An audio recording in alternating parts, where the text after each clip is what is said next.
Welcome back to the Cedric Live Show, the second segment. Our guest on the show now is Sandra Musimenta of Mama Sandy.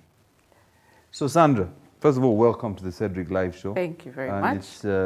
It's a pleasure to have you. I'm glad to be here. Yeah, you reached out to me on Instagram.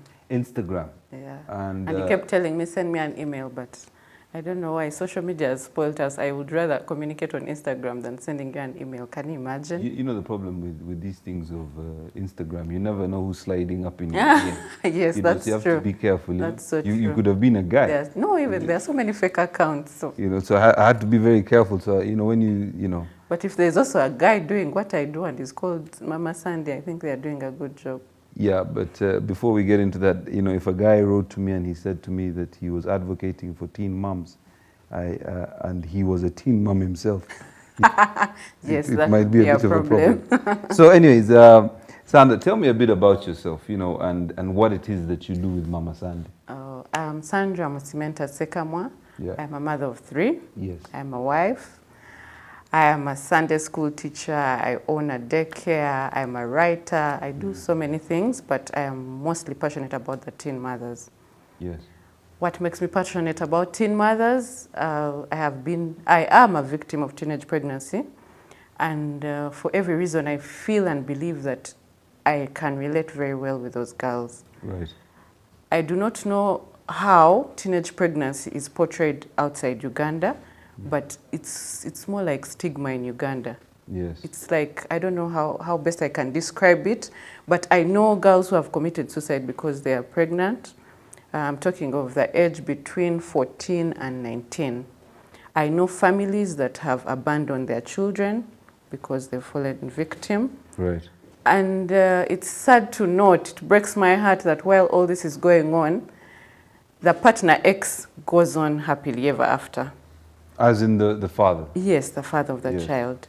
They don't fall the victim of their own circumstances. And in most cases, girls are being raped, there's a lot of incest, but when you say teenage pregnancy, the first thing that will come to someone's mind, oh, she was so eager to get into sexual acts at a very young age. Yes. But there are so many heartbreaking stories.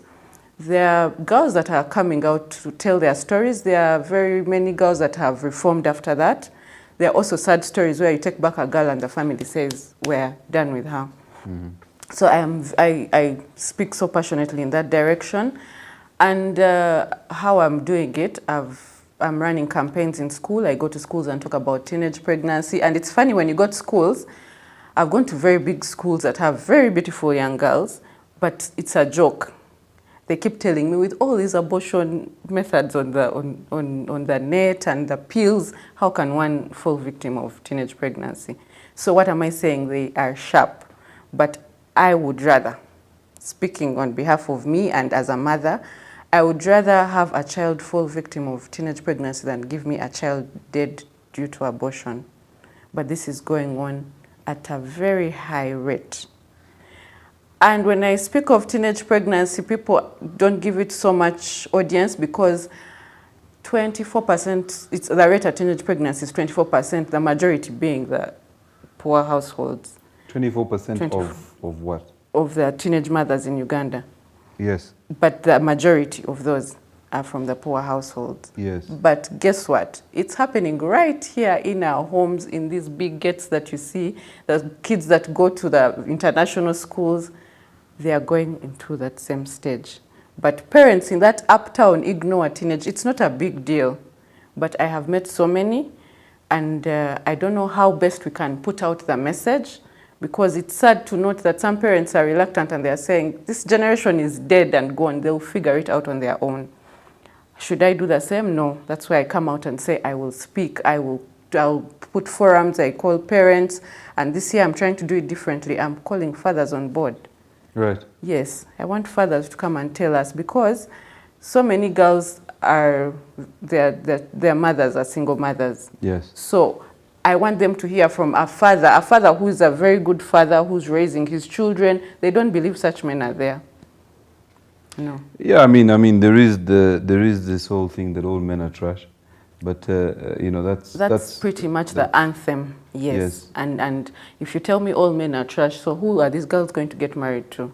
Yes. Then there's a time I went to speak to girls at a certain university, and I was telling them, you have to do this. There is a lot of danger waiting for you out there. You're going to meet all kinds of men. And one girl really laughed, and she was like, most of us here, we don't have plans of getting married. No? We want to be the other woman. We want to enjoy life. We want to have our babies, but marriage, no.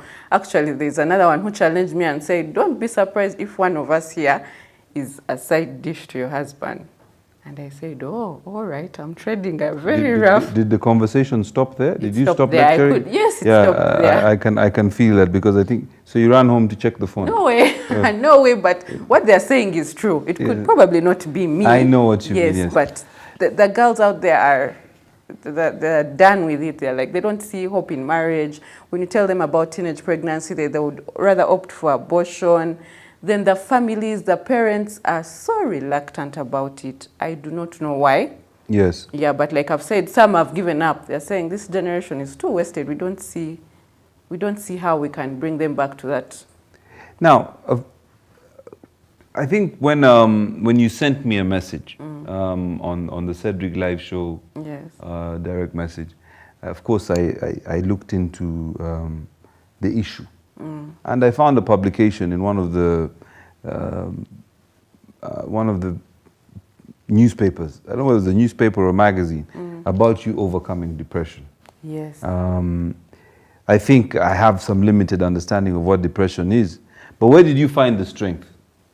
Where did I find the strength? You see, because it requires a lot of mental strength to overcome depression, or it becomes or it becomes a bigger problem. Yes, that's a and might end up in disaster. In committing suicide or something. Yes. Well, now you take me back. I would love to share my personal story.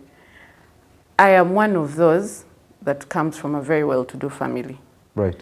Unlike the judgment, when a girl from a poor family is pregnant, society will imagine she was looking for money or she was a prostitute. But when it happens from someone, I'll call it an uptown family, it's a curse, it's an abomination, you're segregated. That's when the depression comes in. Yes. That's when you feel like, why do I even have to go and have this child? Yes. That's when you start thinking of options like committing suicide.